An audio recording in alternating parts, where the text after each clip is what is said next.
Hi, this is Barry Phillips with 10 Minute Torah, and today we began the Torah portion Toldot, this word meaning generations. Something I find very intriguing right at the very beginning of this Torah portion. It simply says in Bereshit or Genesis chapter 25 and verse 19, and this is the genealogy of Yitzhak, Isaac, Abraham's son.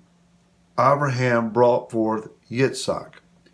Now, what is intriguing to me about this is that we have just concluded the previous Torah portion that finishes with Ishmael and his generations. Ishmael's family included 12 sons.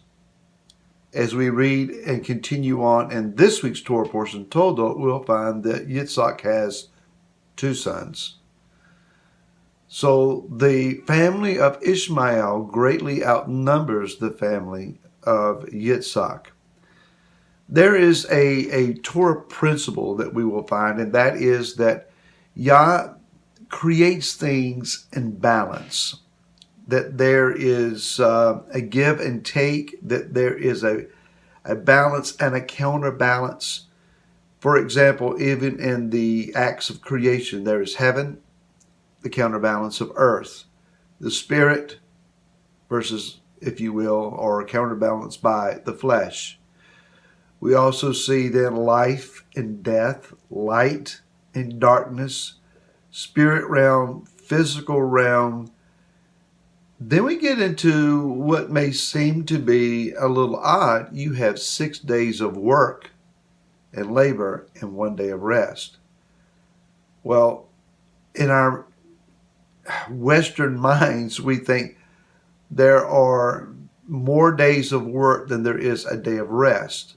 Actually, there's balance and counterbalance in that the 6 days of work are offset and complete balance by 1 day of rest. That's just Yah's economy. That's how he balances. The power of 1 day of rest is equal to, or maybe even surpasses, the power of 6 days of labor. So when we look at the numerical equivalency between Ishmael and his sons and Yitzhak and his sons, let's say it this way. The answer to the 12 sons of Ishmael, this family ends up being antagonistic, even to this day, of Am Israel. The equivalency of them is not just the 2 sons of Yitzhak, but 1 son in particular. For we'll see, as maybe tomorrow we'll get into this, Esau partners with Ishmael, even more sliding the numerical advantage over to Ishmael's family. But there is one in the house of Yitzhak that is more than the counterbalance of all that Ishmael offers, that is Yaakov. We're going to unravel that a little bit more as we go. But for today, let's deal with this idea of the generations and the family line. There is a promise made to Abraham that has been identified or described in 2 ways or in 2 parts. He is told that his descendants will number as the stars of the heavens. His descendants is also, in chapter 13, said to be like the dust of the earth. Was that just poetic equivalency? No. Perhaps there's something more that is being hinted at here. Dust is the physical nature of who we are. That's our makeup. So the dust of the earth may in fact refer then to the physical lineage descendants of Abraham. That would go then through the loins of Yitzhak and Yaakov and the 12 sons, etc.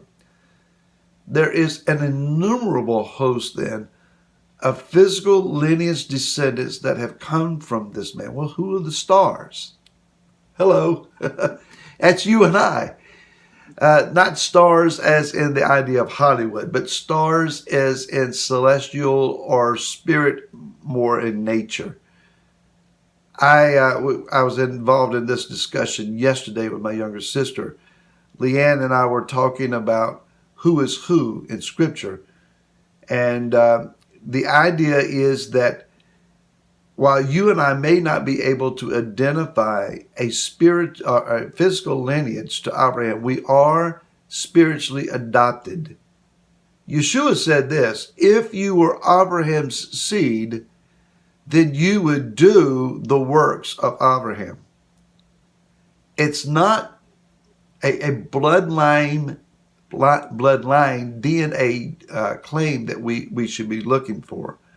There are people that have spent countless money trying to chase down their genealogy. There are folks that have gone through a process of trying to convert to Judaism by some means, even to the point of denying their Messiah, saying, I don't believe in Jesus, in their mind thinking, but I do believe in Yeshua. That's dancing through hoops there, folks. Denying the Messiah in order to be accepted by a people so that you may feel like that you have an opportunity to make aliyah and go to the land, or that you gain some kind of spiritual advantage there. Let me just remind you that to whom much is given, much is required. So our spiritual DNA counts us as the stars in Abraham's vision. So whether you are a star or you're dirt or a mixture of both, do the works of Abraham to be counted among his family members. Now let's go on. What about Rivka? Who is she? Rivka is the daughter of Bethuel and the sister of Lavan. Both of these are identified as being Arameans, or as we would say, Syrians. Bethuel, his name means desolate or destroyed by El. Not a great name. I don't know how his parents thought that would be a wise choice. Lavan, Rivka's brother, his name means white, more specifically to make bricks. White gives us the idea of one being purged or cleansed or even appearing to be righteous. But the idea that his name also means to build with bricks gives us the counterbalance of who this man is. Yah builds with stones. Man's kingdoms build with bricks. Pharaoh built with bricks. They said, come, let us make bricks at the Tower of Babel. Man's means of building is to take the elements of the earth and create a brick. Yah says, build me a house that is made with cut stone. Make an altar with stones that are uncut and pile them up.